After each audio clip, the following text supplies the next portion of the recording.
In the last program, we saw an x-axis marked in units of time instead of angle measurements. We also looked at some real-life examples of sinusoidal waves, including alternating current and bicycle wheels. Up to now, we've been dealing with circular motion, but sinusoidal waves lurk in other situations. Take, for example, the pendulum. Now here's a periodic device that doesn't move in a circle. We call the vertical position equilibrium. Let's say this angle is 10 degrees. A complete swing, which is this movement, takes 1.5 seconds. The right side is positive, the left negative, and equilibrium is 0 degrees. Let's graph the motion, putting angle values on the vertical axis and time on the horizontal. Let's look at one cycle in slow motion.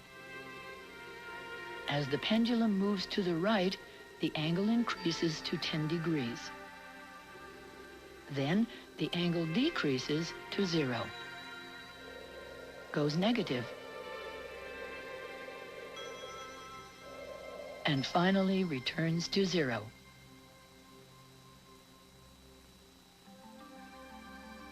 Plotting position against time, a sketch of the graph reveals a sine wave. Let's find the equation using y equals a sine kt as a model, with y representing the angle. This curve has an amplitude of 10 and a period of 1.5. A is certainly 10, but we need to calculate k. 1.5 must equal 2 pi over k. So k equals 4 pi over 3.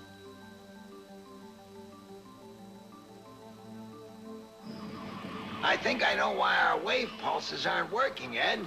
We've got to match the frequency of the other pulses. That'll put us on the same wavelength as the rest of this crazy place.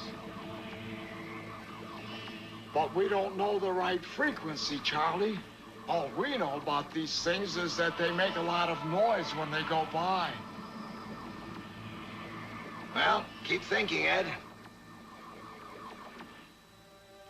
Now let's look at an interesting application of sinusoidal waves in the world of sound. Sounds are produced in air by the compression and rarefaction of the air molecules. The molecules themselves don't move very much, just enough to pass the wave on. These compressions and rarefactions enter the ear canal and cause the eardrum to vibrate. Then, nerves in the inner ear transmit the vibrations to the brain. Let's look at the special sounds created by some musical instruments. This is a tuning fork, and when struck, makes this sound.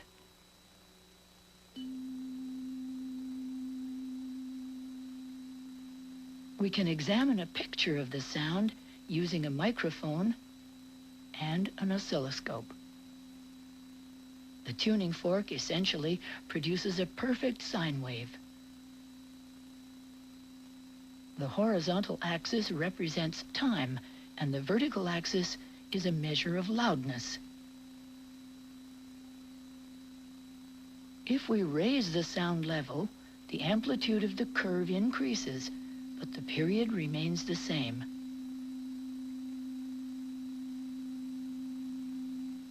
Watch it again. The sound level only affects the amplitude. This tuning fork vibrates at 256 hertz, or 256 times a second. This one at 440 hertz. Listen to the difference in pitch, 256. 440. A higher frequency results in a higher pitch. A higher frequency also means a shorter period. To sum up, we've seen that increasing the amplitude increases the volume, and increasing the frequency makes the pitch higher.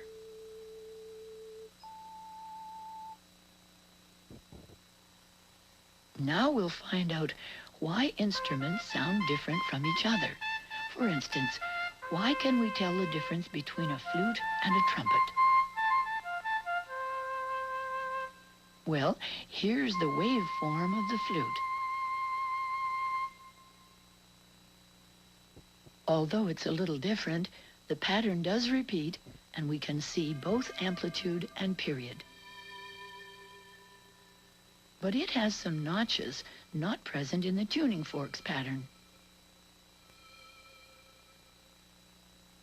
This distinctive shape is what gives the flute its distinctive sound.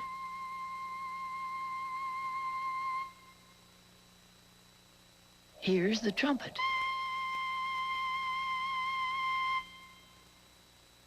Although the pattern looks even more complicated, the sinusoidal characteristics can still be seen. Period and amplitude. The human ear can't isolate all the small variations, but it does sense all the components as timbre, the quality that distinguishes one instrument from another.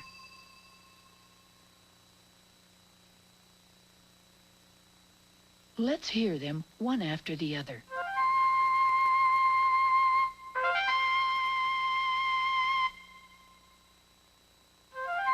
The notes are the same pitch and the same volume. Each instrument in the orchestra has a unique waveform. A clarinet, an oboe. Here's the flute again. Why does it have this waveform? Essentially, it's a mix of 3 sine waves. Each has its own amplitude and period.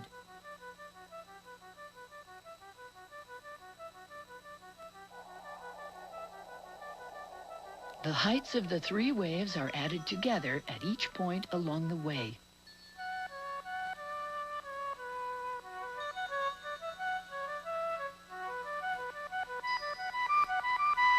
This produces the final shape of the sound, which in fact is how some synthesizers work.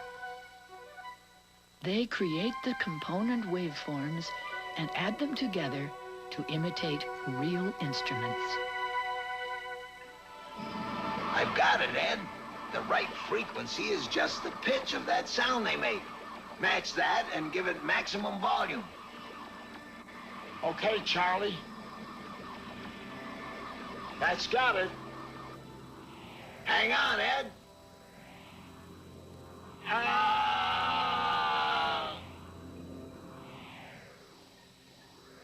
Wow, what a trip, eh, Ed? Yeah, Charlie. But there's no place like home.